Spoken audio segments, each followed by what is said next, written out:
അടുത്ത കാലത്തായി പെട്ടെന്ന് കരുത്താർജിച്ച യുക്രൈൻ റഷ്യയെ അപ്പാടെ നാണം കെടുത്തിക്കൊണ്ടാണ് മുന്നോട്ടു പോകുന്നത്. റഷ്യയുടെ ചില പ്രദേശങ്ങൾ യുക്രൈൻ സൈന്യം കീഴ്പ്പെടുത്തിയത് വൻ ശക്തിയെന്ന് സ്വയം വിശ്വസിച്ചിരുന്ന റഷ്യയ്ക്കും പ്രസിഡന്റ് വ്ളാഡിമിർ പുടിനും കടുത്ത നാണക്കേടാണ് ഉണ്ടാക്കിയിരിക്കുന്നത്. എന്നാൽ അങ്ങനെ വിട്ടുകൊടുക്കുമോ പുടിൻ?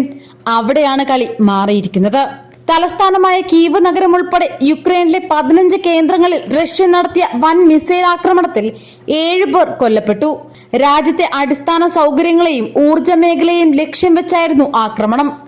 100-ലധികം മിസൈലുകളും ഡ്രോണുകളും ഉപയോഗിച്ചുള്ള ആക്രമണത്തിൽ ഊർജ മേഖലയ്ക്ക് കനത്ത നഷ്ടമുണ്ടായതായി പ്രസിഡന്റ് വ്ളാഡിമിർ സെലൻസ്കി സ്ഥിരീകരിച്ചിട്ടുണ്ട്.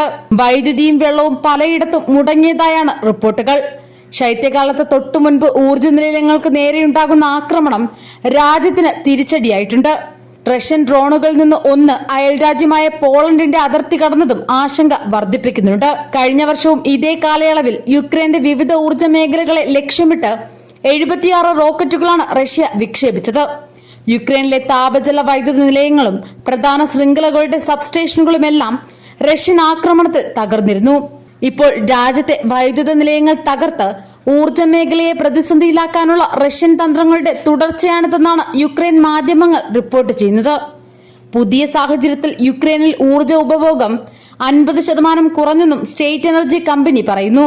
തലസ്ഥാനമായ കീവിന് നേരെയായിരുന്നു ആദ്യഘട്ടത്തിൽ ഊർജ നിലയം ലക്ഷ്യമിട്ടുള്ള ആക്രമണങ്ങളെങ്കിൽ ഇത്തവണ ഖാർകിവിന് നേരെയായിരുന്നു പ്രധാനമായി മിസൈൽ ആക്രമണം. മുൻ ആക്രമണങ്ങളെ അപേക്ഷിച്ച് ആഴത്തിലുള്ള കേടുപാടുകൾ സംഭവിച്ചതിനാൽ വൈദ്യുതി വിതരണം പുനഃസ്ഥാപിക്കാൻ കൂടുതൽ സമയമെടുക്കും. തുടർച്ചയായുള്ള ബോംബാക്രമണത്തെ തുടർന്ന് ഭൂഗർഭ നിലയങ്ങളിലാണ് യുക്രൈൻ ജനതയിലേറെയും അഭയം തേടിയതെന്ന് അന്തർദേശീയ മാധ്യമങ്ങൾ റിപ്പോർട്ട് ചെയ്യുന്നു. ശീതകാലത്ത് യുക്രൈൻ ജനതയെ പ്രതിരോധത്തിലാക്കാനാണ് റഷ്യയുടെ ശ്രമമെന്നാണ് യുക്രൈന്റെ ആരോപണം.